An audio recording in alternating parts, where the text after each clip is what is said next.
విద్యార్థుల్లో సామర్థ్యాల అభివృద్ధికి ఉపాధ్యాయులు శక్తివంతన లేకుండా కృషి చేయాలని ఎజ్జర్ల నియోజకవర్గం శాసనసభ్యులు నడుకుదిటి ఈశ్వర్రావు ఎన్ఆర్ఈ పిలుపునిచ్చారు. ఇక ఈ ఎజ్జర్ల ప్రభుత్వ ఉన్నత పాఠశాలల్లో 6 మండలాల్లోని సుమారు 150 మంది ఉపాధ్యాయులకు 9 రోజుల పాటు నిర్వహిస్తున్న టీచ్ టూల్స్ శిక్షణ కార్యక్రమానికైనా శుక్రవారం హాజరయ్యారు. ఈ సందర్భంగా ఉపాధ్యాయులను ఉద్దేశించి మాట్లాడుతూ ప్రధానంగా ఉపాధ్యాయులు నేటి ఆధునిక పోకడలకు అనుగుణంగా విద్యా విధానంలో వస్తున్న మార్పులు అనుగుణంగా శిక్షణను పొంది ఈ మౌలిక అంశాలను తరగతి వరకు చేర్చాలని సూచించారు. స్థితిగతులను విద్యార్థుల మానసిక స్థితిగతులను కూడా ఎప్పటికప్పుడు అధ్యయనం చేయడంతో పాటు విద్యార్థుల సర్వతోముఖాభివృద్ధికి కృషి చేయాలని ఆయన కోరారు. ఉపాధ్యాయులు పాఠశాలల్లో నిర్వహిస్తున్న ప్రతి కార్యక్రమాన్ని అంకిత భావంతో నిర్వహించాలని కోరారు. ఈ సందర్భంగా ఉపాధ్యాయులకు విద్యారంగపరమైన అంశాలు తలెత్తిన సమస్యలను తన దృష్టికి తీసుకువస్తే తన శాయశక్తులా వాటిని పరిష్కరించేందుకు కృషి చేస్తానని ఆయన హామీనిచ్చారు. ఈరోజు టెక్నాలజీని మనం ఒప్పుకోవాలి, టెక్నాలజీని అందుబాటులో తీసుకొని టెక్నాలజీ ద్వారా మనం రావాలి. చాలామంది ఉపాధ్యాయులకు ఇప్పుడు కూడా కంప్యూటర్ ఆపరేట్ చేయడం రాదు, కానీ నేర్చుకోవాలి తప్ప. నేర్చుకుంటేనే మనం ఇంకా మెరుగైన విద్యాబోధనని మన పిల్లలకి అందించగలుగుతాం. ఈరోజు విండోస్ అంటే కొంతమందికి తెలియదు, విండోస్ అంటే ఏంటి, అట్లా అదొక ఆపరేటింగ్ సిస్టమ్. ఇవన్నీ కూడా మనం నేర్చుకోవాలి తప్పదు. ఎందుకంటే ఇంత సీనియర్ ఉపాధ్యాయులు ఎంతో చెప్పగల బోధనా శక్తి మనలో ఉన్నప్పటికీ కూడా ఈరోజు ప్రతి సందర్భంలో కూడా టెక్నాలజీని ఉపయోగిస్తున్నాం. టెక్నాలజీ లేనిదే మనం ఎందులో కూడా ఏమీ చేయలేని పరిస్థితి. కాబట్టి దయచేసి మన ట్రైనింగ్స్ ప్రోగ్రాంలో టెక్నాలజీని కూడా మనం అందుబాటులో తీసుకొని మనం ముందుకెళ్ళాల్సిన పరిస్థితి అయితే ఉంది. అదేవిధంగా ఈరోజు చదువుకున్న కాస్త వస్తే డబ్బున్న వాళ్ళందరూ నేను పెట్టిన స్కూల్లో ఎక్కడైనా చదువుకోగలరు. కానీ ఇప్పటికి కూడా 60-70% విద్యార్థులందరూ కూడా ప్రభుత్వ పాఠశాలల మీద ఆధారపడి ఉన్నారు. మరి ఆ ప్రభుత్వ పాఠశాలలో ఆధారపడిన వాళ్ళ పిల్లలందరికీ ఉద్యోగాలు రావడం లేదా? ఈరోజు కూడా ఏ గవర్నమెంట్ టెస్టులు రాసినా, ఎక్కడ ఏం చేసినా ఎక్కువగా ఎవరైతే ప్రభుత్వ పాఠశాలలో చదువుతున్నారో వాళ్ళే సక్సెస్ అవుతున్నారు. వాళ్ళకి తెలుసు లైఫ్ ఎట్లా ఉంటుందో, లైఫ్ ఎట్లా ఉంది. నేను మనందరూ కూడా ప్రభుత్వ పాఠశాలలో చదువుకున్న వాళ్ళని, ఉపాధ్యాయులను ఆదర్శంగా తీసుకున్న వాళ్ళని. మీకు ఒక ఆదర్శం అంటే గుర్తొస్తుంది. నాకు చిన్నప్పటి నుంచి ఒక కళ అంటే బాగా ఇష్టమైంది. మా హెడ్ మాస్టర్ ఎప్పుడు అంటే మనం నోట్స్ రాస్తే చెక్ చేసేవారు. నోట్స్ రాసి చెక్ చేయమని దాని మీద వెరీ గుడ్ గుడ్ అని ఏదో ఒకటి రాసి సైన్ చేసేవారు, ఇన్షియల్ వేసేవారు. గ్రీన్ పెన్తో ఇన్షియల్ చేసేవారు. ఎప్పుడు ఆ గ్రీన్ పెన్ ఎప్పుడంటే బాగా చదువుకోవాలి, ఆ స్థాయికి మనం చేరుకోవాలి అంటే గ్రీన్ పెన్తో సంతకం పెట్టే స్థాయికి చేరుకోవాలని చిన్నప్పటి నుంచి కలగా ఉండేది. ఈరోజు శాసనసభ్యుని అయితే కానీ నాకు గ్రీన్ పెన్ రాలేదు. సో అంటే ఇప్పుడు కూడా మనం లక్ష్యం పిల్లలకి మనం సాధించలేదు. నేను ఎప్పుడు నా స్కూల్లో కూడా బోర్డు పెడతానని ప్రతి పిల్లలతో ఏ స్కూల్లో ఎక్కడ మాట్లాడినా ఒకటే మాట చెప్తాను, నథింగ్ ఈజ్ ఇంపాసిబుల్. ఈ ప్రపంచంలో జరగదంటూ ఏమీ లేదు, నథింగ్ ఈజ్ ఇంపాసిబుల్. నేను రోజుకి 100 సార్లు నేను మంత్రంగా చెప్పుకుంటాను. మంత్రం 108 సార్లు చదువుతాను కదా. ఏదైనా మంత్రం ఎవరైనా చదివితే 108 సార్లు చదవమంటారు. అలాగే నేను అదే మంత్రం చదువుతుంటాను 108 సార్లు. Nothing is impossible, nothing is. నన్ను నేను మార్చుకోవాలి. అలాగే మన పిల్లలకి చెప్పండి, ఈ ప్రపంచంలో జరగదంటూ ఏమీ లేదు. దానికి మనం ఆదర్శం కావాలి. మనకి దేవుడు ఇచ్చిన ఈ జీవితం, ఈ వృత్తి, ఉపాధ్యాయుడు గురుస్థానంలో ఉన్న మనం గురువుగానే అంటే ఎన్నో జన్మల పుణ్యఫలం అయితే కానీ ఈ స్థానం రాదు. అది మనం అనుకోవచ్చు, లేదులేండి ఇంటి రోజు ఏదో మాకు ఒక 500-1000 రూపాయలు జీతం పెంచడానికి మాకు ఎంత బాధలు పడుతున్నాం అని అనుకోకూడదు. అవన్నీ కామన్గా అందరికీ జరిగే సిస్టమ్, గవర్నమెంట్ సిస్టమ్ అట్లా ఉంటుంది. సిస్టమ్ పాటు జరిగినా మన మనస్సాక్షిగా మనం చూసుకుంటే ఈ గురుస్థానం అందరికీ రాదు. ఇది వచ్చింది కాబట్టి తప్పకుండా మన జీవితంలో మనం కొంతమంది పిల్లలు, ఎంతోమంది పిల్లలకి మనం ఎడ్యుకేషన్ ఇస్తాం. వాళ్ళ జీవితాంతం కూడా మనం గుర్తుంచుకోం.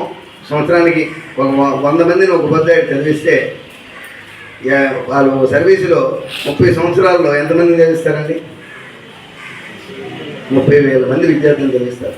ఆ 30,000 మంది విద్యార్థులు కూడా మిమ్మల్ని మర్చిపోరు. మనం పుట్టిన పిల్లలు మనం మర్చిపోవచ్చు. మనం ఇచ్చిన ఆస్తిపాస్తులు మీద గుర్తుంచుకుంటారు మన పిల్లలు.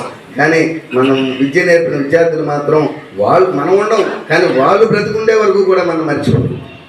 అటువంటి గురుస్థానంలో ఉండి మనం సమాజానికి ఏదైనా చెయ్యాలి అనుకుంటే నేను పూర్తిగా నమ్ముతాను. సమాజానికి ఏదైనా చెయ్యాలి అంటే ఏ ముఖ్యమంత్రి వచ్చినా, ఏ ప్రధానమంత్రి వచ్చినా, ఎవరు వచ్చినా చేంజ్ చేయాలి అంటే, సిస్టమ్ చేంజ్ చేయాలి అంటే అది ఒక ఎడ్యుకేషన్ ద్వారా, సిస్టమ్ ద్వారా లాంగ్ టర్మ్ కావచ్చు. 5-10 సంవత్సరాలు పట్టవచ్చు, 15 సంవత్సరాలు పట్టవచ్చు. ఒక విద్యార్థి చదువుకోవడానికి 17 సంవత్సరాలు అవుతుంది. 17 సంవత్సరాలు పట్టవచ్చు సమాజాన్ని మార్చాలంటే. కానీ ఉపాధ్యాయులు తలుచుకుంటే జరగలేదు, జరుగుతుంది. అలా మనం అందరం ముందుకు వెళ్ళాలి.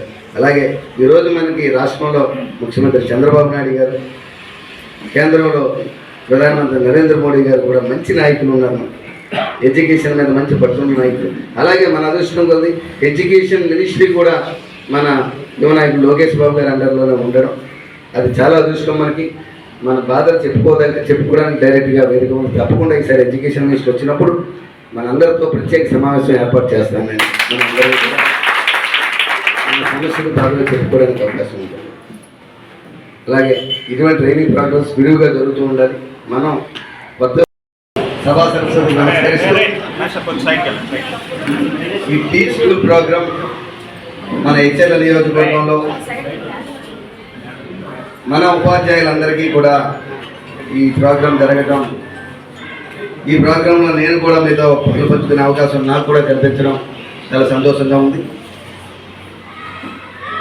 చాలా రోజులుగా అంటే నేను ఎమ్మెల్యేగా అవ్వక ముందు నుంచి కూడా చాలా సంవత్సరాలుగా కూడా నేను నా దగ్గరికి వచ్చిన ఉపాధ్యాయులతో కానీ నేను చెప్తూ ఉంటాను, ఒక మంచి ట్రైనింగ్ ప్రోగ్రాం పెట్టుకున్నాం అందరం కలిసి అని. ఈ ట్రైనింగ్ ప్రోగ్రామ్స్ వల్ల మనల్ని మనం సేవ్ చేసుకునే అవకాశం వస్తుంది. మనం ఎప్పుడో మన ఏజ్లో ఉన్న వాళ్ళందరమే కూడా మనకు ఉపాధ్యాయులు ఆదర్శంగా ఉండేవారు. పిల్లలు ఉపాధ్యాయులు ఎలా ప్రవర్తిస్తే పిల్లలు అలా ప్రవర్తించారు. ఉపాధ్యాయులు ఏం చెప్తే పిల్లలు అదే చేసేవారు. కానీ ఇప్పుడున్నటువంటి ఈ ఆధునిక యుగంలో ప్రతి సంవత్సరం కూడా కొత్త టెక్నాలజీ ఇంప్లిమెంటేషన్ అవుతుంది. ఈరోజు సంవత్సరం బిడ్డ అమ్మాయో అబ్బాయో పాలు తాగకపోయినా, అన్నం తినకపోయినా సెల్ ఫోన్ ఇచ్చి వాళ్ళ ముందు పెట్టి అన్నం తినే పరిస్థితి. 2 సంవత్సరాల్లో సెల్ ఫోన్ ఆపరేట్ చేసే స్థితికి వచ్చేస్తున్నారు. 2 సంవత్సరాలు ఏబిసిడీలు కూడా రావు, మాటలు కూడా సరి రావు. కానీ రోజు చూస్తూ ఉండడం వల్ల, చేస్తూ ఉండడం వల్ల అది ప్రాక్టీస్ అయ్యి వచ్చేస్తుంది. మరి అంత మనకు రాని టెక్నాలజీ వాళ్ళకి వస్తుంది. నిజం చెప్పాలంటే ఒకసారి మనకు కూడా సెల్ ఫోన్లో ఉన్న టూల్స్ ఎట్లా ఆపరేట్ చేయాలో మనకు తెలియదు. మన దగ్గర ఉన్నాక 5వ తరగతి గురువుని పిలిచి అడిగితే మొత్తం చెప్పేస్తాడు, ఎక్కడ ఏంటి, ఎట్లా చేయాలి, ఎట్లా ఆపరేషన్ మొత్తం చెప్తాడు.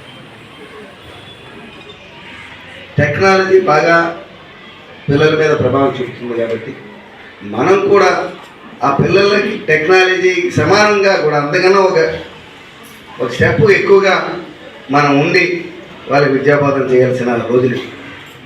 అందుకే ఈ టీ స్కూల్ ప్రోగ్రాం ద్వారా మనకి మనం సేవ్ చేసుకోవడానికి, మనం పరీక్షించుకోవడానికి తప్పించి ఇది ఇంకో రకమైన భావన కాదు. చాలా మంచి అవకాశం. నాకు తెలుసు ఎప్పుడూ కూడా ఉపాధ్యాయులు, గవర్నమెంట్ ఉపాధ్యాయులు అందరూ కూడా ఎంతో బాగా చదువుకొని నాలెడ్జ్ ఉండి ఉపాధ్యాయులుగా చేరిన గ్రూప్ 1, గ్రూప్ 2 ప్రిపేర్ అయ్యి ఆ ఉద్యోగాలు రాకపోతే అప్పుడు ఉపాధ్యాయులుగా వచ్చిన వాళ్ళు ఒకవేళ కాస్త 1-2 మార్కులు వచ్చి ఆ గ్రూప్ 1, గ్రూప్ 2లో జాయిన్ అయితే ఈ డిప్యూటీ కలెక్టర్లో ఆర్టీఓలుగా ఉండవలసిన వారు అందరూ మీ అందరూ. కానీ ఈరోజు ఉపాధ్యాయులుగా ఉన్నామంటే అది దేవుడు మనకి ఇచ్చిన వరంగా భావించాలి. మనం ఎప్పుడూ రిగ్రెట్ అవ్వకూడదు. వేదాల్లో చెప్పినట్టు మాతృదేవోభవ, పితృదేవోభవ, ఆచార్య దేవోభవ 3వ స్థానం ఇచ్చారు. తల్లిదండ్రులు తర్వాత స్థానం అందే. తల్లిదండ్రులు జన్మనిస్తే జీవితాన్ని ఇచ్చింది ఉపాధ్యాయులు. ఆ ఆలోచనతోనే సమాజాన్ని మనం మార్చాలి అంటే ముందుగా మనం మార్చుకోవాలి. మనం ఒక మోడల్గా ఉండాలి.